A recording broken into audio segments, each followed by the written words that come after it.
Let's begin by talking about the 2024 Unified Tertiary Matriculation Examination, UTME, or what people commonly called JAM.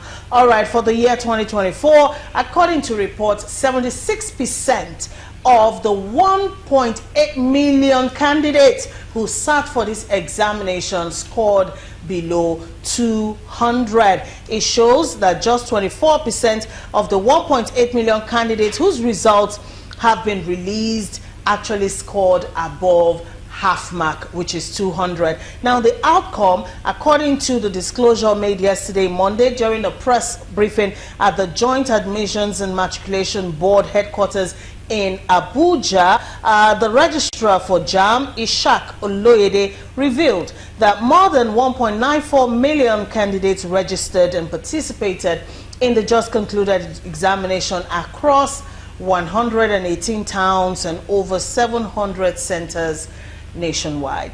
The examination began on Friday, the 19th of April, and ended Monday, the 29th of April. And of course, about 80,000 plus candidates were absent out of the 1.9 candidates that registered for the exams.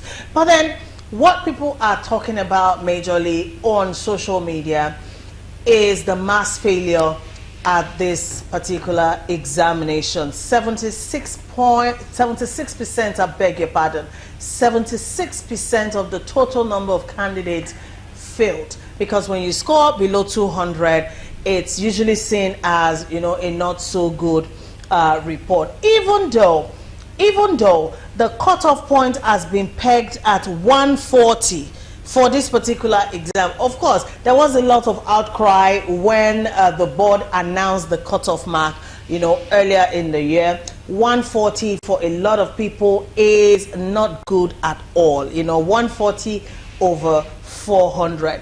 But in reaction to this very poor result, candidates and also educators have come out to blame poor infrastructure and also the lack of technology, you know, for this mass failure. Mazi, I know you are following this exam because you have a ward, you know, who's a person of interest in this. So what are your thoughts really on this results?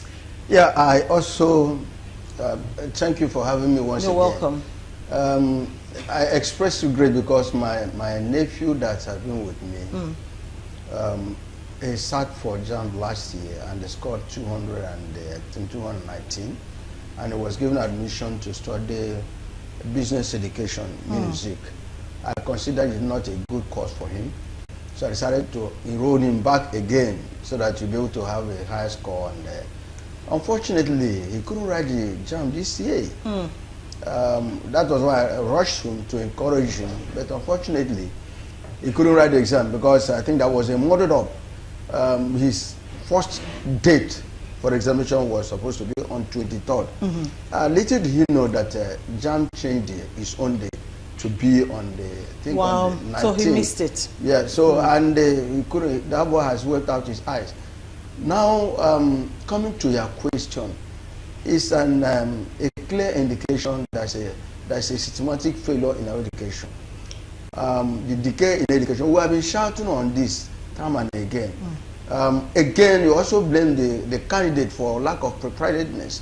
The era of copying, I remember in those days when people will get 200 or something and will be jubilating, having used the machinery to write the examination. But this time around, is go and give what you have inside. Unfortunately, 76% scoring below 200 means those people have no place to go in the university. And don't forget also that even the 140% score, I mean, given as the cutoff mark, it's not enough to give you admission in any university except the polytechnics. Because even the university, even if you score 200%, 200% above, you may not be able to get admission because each university has their own benchmark as well. Even when you get the cutoff mark for that university, the department has their own. And so many things, I took time to study this thing, and JAM has taken time to explain Why, even if you score 300%, you may not be able to get admission. So, but this one is for something that we should be worried about, because the infrastructures are not there. Students are not well equipped, well prepared. And we now go back to what we have been crying about in terms of improving the educational system in the country. How much money has been allocated during in the budget for educational system, both tertiary, primary, secondary, and tertiary institution? You go to rural village, it's just a mere waste of time. You see children roaming about during the school hours. You go to secondary school, but I give kudos to Lagos State University, Lagos State government. They are trying. If you go to my village, you weep, because by 9, 10 o'clock you see children still roaming about. So what time do they have? And the jam has made it in such a way that you are not going to copy again, because the person sitting next to you has a different so that is one of the problems. So I think we should also attack the parents, because the parents have not been doing much. Some of the parents have not been doing much in helping their children. So my take is that it's a very bad situation that out of 1.8 that sat the examination, less than 76. But though there are some people that I have read some, seen some children that scored 300 and something, 340 something, 318. So, but there are those who couldn't score. I mean, what? It's just like you spend 5 or 6 years in secondary school. At the end of it, all your results are F now. Where did you go? Thank you, Mazi. While we're still reacting to this mass failure at the last UTME, Kwara State Governor is quite excited. I'm talking about Abdul Rahman Abdul Razak, and that's because in his state, a particular school called the Eucharistic Heart of Jesus Model College, located in Ilorin, has been celebrated online, because in that particular school, some exceptional results, were recorded at the last UTME. All right, so a lot of students, actually 35 of the students, scored between 300 and 355 in the last national examination. All right, so the governor went to pay an official visit to the school and also to commend the students and the school authorities on a job well done. All right, so according to him, he said, and I quote, "The feat, along with other successes of the state, sum up the emergence of Kwara State on the national stage as a go-to state for quality education." End of quote. All right, so quickly, let's go take that video showing the Kwara State Governor visiting the school where 35 students excelled at the last national examination. We'll be right back after.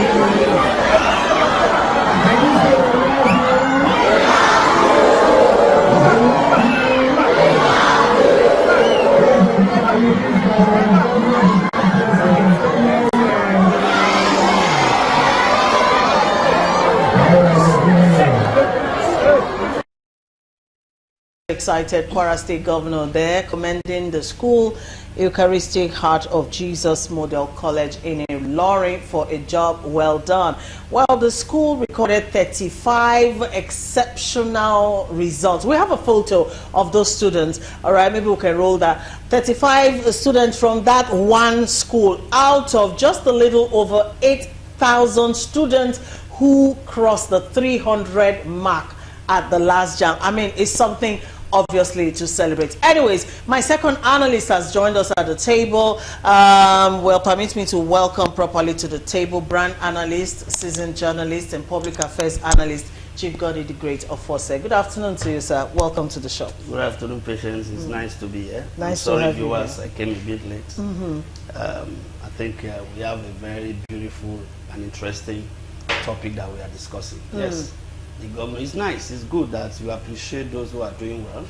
It's also good that by what is happening in Kwara State, and I hope Mr. Governor would pay good attention to education, not just celebrating those who have passed JAM, okay, with over 300 point, right? So it's a good thing. I mean, when something good happens in your state, you need to show the world that this is happening. Perhaps, what is the,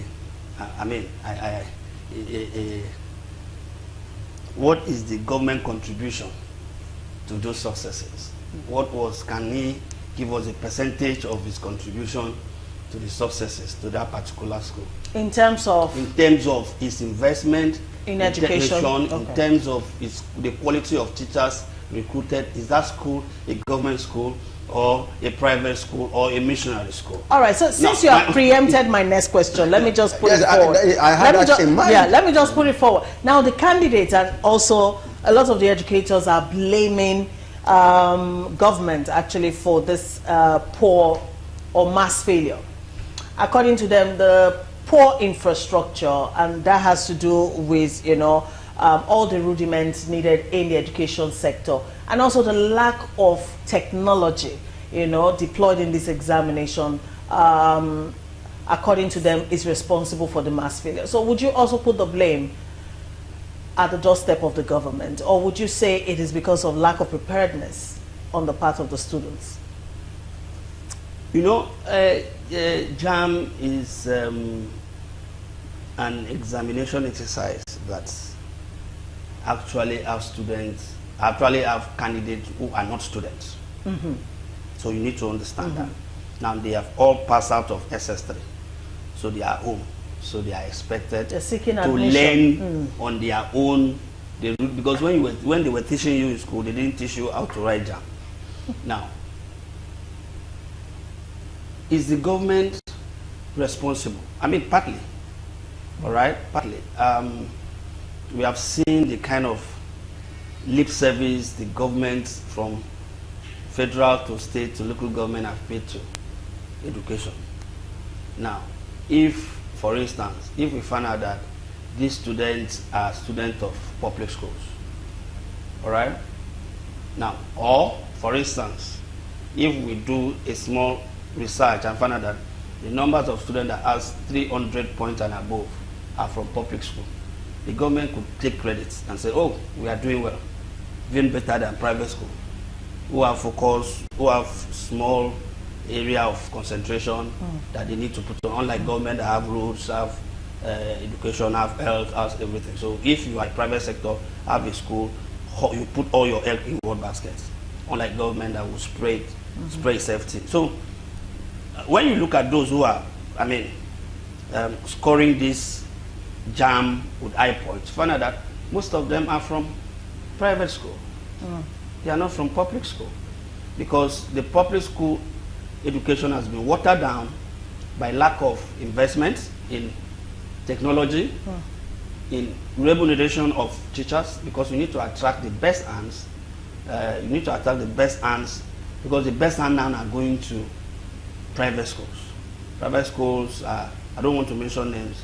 You saw that in this recently, a primary school is charging about 42 million naira per annum. Such a school cannot pay its workers less than, at least, something substantial. Something substantial. Each person must earn well above 300,000. All right. So you don't expect someone that is earning 70,000 naira in a public school to stay put. All right. So he will probably go and improve himself, use his money to improve it, and cross over to the other side. So there are a lot of things that government used to do. I'm a product of a public school. I went to government primary school Upata. I went to Methodist Boys School Oron. All right. I went to Polytechnic Korosudwa before I now go to Pan-African University. All right. So all of these, how did we get it right in those days? Why did my father reject? Why did my father reject a job at the Mobile at that time and opt for teaching? For a teaching profession. In a secondary school. So we have to go back to where we get it right, and not just. I just consider it photo ops. The governor got there, got the photo ops, and got some little mentions in the newspaper. And see, maybe if you do a Google search, you could see about, okay, Kwara State at this time they scored this, they scored, and the governor was there to celebrate. But what can the governor own to himself and say, this is what I did in Kwara State to ensure that this happens. We have these numbers who score above. So at the end of the day, you find out that everybody is still paying lip service to education. But the education is the bedrock of the development anywhere in the world. In China, in Japan, student curriculum has changed. Nobody is teaching English. In Japan, in China, nobody is using English to teach anybody. They use their local language to teach, because at the end of the day, you are going to fix that small transistor radio with your local language. They are going to explain to you better. In that way, you are not going to lack words to explain to a child. Because with English language, you are limited. You have to choose your words carefully. So in the end, curriculum has changed. We need to begin to see government, from federal government. And I believe the education should be given to the local government at that level, because we are all from local government. All right, thank you, Chief of Force. Mazi, I agree with him wholeheartedly. You raised some issues, and I wanted to have even asked these students that have been celebrated, were they from public or private schools? Private. And a model college. Yeah, so which means a private school, which means the government. It's not from a government school. They are coming from different schools. Yes, because there is no school. That was just a center. Yeah. So now my own take is that the parents, the government should also be blamed, and the candidates themselves, because there is now lack of proper interest in reading. The reading culture has gone bad. The children these days, they don't bother. They believe when we get there, we'll sort ourselves out. So then the government, what have you done? Like I just gave an example of my own state. If you go to my state, it's a sorry situation, because the government schools are being avoided. No parents like to take his or her child to go any government school, be it primary or secondary school. So we need to get it right. I remember in those days there were no private schools in our own time. It was public school, and there you are disciplined. But these days you see children. The fear of your teacher in those days was the beginning of wisdom, but today you dare not. So there's need for the God. Don't forget that this governor that is celebrating is just less than. It's not up to 1 year old. He came into that stage. So it has been a system in the government, in the country, that education has been regulated to the barest minimum. So until we get it back to know that, like you said, education is the bedrock of any government. There's one of the presidential candidates said, we get it right by seeing that educational system is improved. If everybody is educated, you'll be able to know that killing is wrong. One, be able to know banditry is wrong. Be able to know that kidnapping is wrong. Because a graduate cannot be involved in all these things. So, like what you said, in the JAM system, what has happened? I remember reading before the examination that JAM admitted that there were some glitches during the examination, and we experienced that also during the elections. So what has happened? Which means we still have to make sure that the JAM get it right by bringing good equipment to the centers. And the students master the system before then. But what we see in the fire brigade approach, students register in any of the centers, like collect 10,000, 15,000 naira, that they say, let my people go. So we need to make sure that we do the right. The government, and the local government, the state government, and the federal should make sure that our educational system is revisited. God bless you. Thank you, Mazi. Thank you. To add to that, okay. You know, there is a kind of we have a dysfunctional system in this JAM situation. You know, very privileged students will always have advantage over less privileged students. For instance, if you go to my secondary school in Oron, very in the interland, in where we call Adaro, those inside Oron, from around town. some of them don't know what computer is. They don't have it. They are not even teaching them how to use these things. Now, for some who have failed, who have failed to secure the adequate required points, they are not because they are not intelligent. Some of them are seeing that computer for the first time. So how do they continue? How do they compete with the students of schools in Ikoyi, who have been exposed, private school and the rest, who from day one that they got into secondary school, even they can navigate. My 6-year-old daughter is learning in her own school computer. So by the time he gets to a time that he is graduated from secondary school to write jam, that will not be a problem to her. So how can the girl or a boy from my village in a local school who has never seen a system before, how does that child compete? So the JAM has to put that into consideration. Yes, technology is the best thing to happen to us. However, you must not use technologies to exclude some certain set of people. All right? So in the end, the JAM must come to an agreement that how do we help all Nigerians to compete at the same level? Especially those who don't have the privilege. At the same level. Okay. Because at the end of the day, let us go and do. I have a cousin who is living with me, who also participated in this jam. She told me some of the candidates, they were all confused. At that point, she cannot leave her own to teach another person because time is ticking. So please, let JAM not use the same brush to paint all of us. And that's what JAM is doing. All right, thank you, Chief Foster. Thank you, Mazin. All right, so 76% of the 1.8 million candidates who sat for the last UTME, scored below 200. It's actually a worrying trend. Well, although the examination body has yet to release the cutoff mark for the 2024-2025 academic session admissions, 140 was the cutoff mark set for the 2023 admission into universities, and 100 for polytechnics and colleges of education. Now, this UTME is very crucial because for millions of young Nigerians, it continues to serve as a gateway to higher education.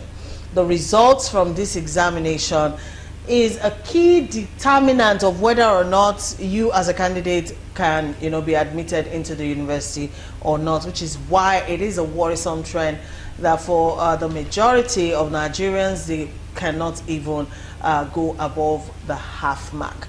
Anyways, that's it for the UTME. Let's go to another trending issue.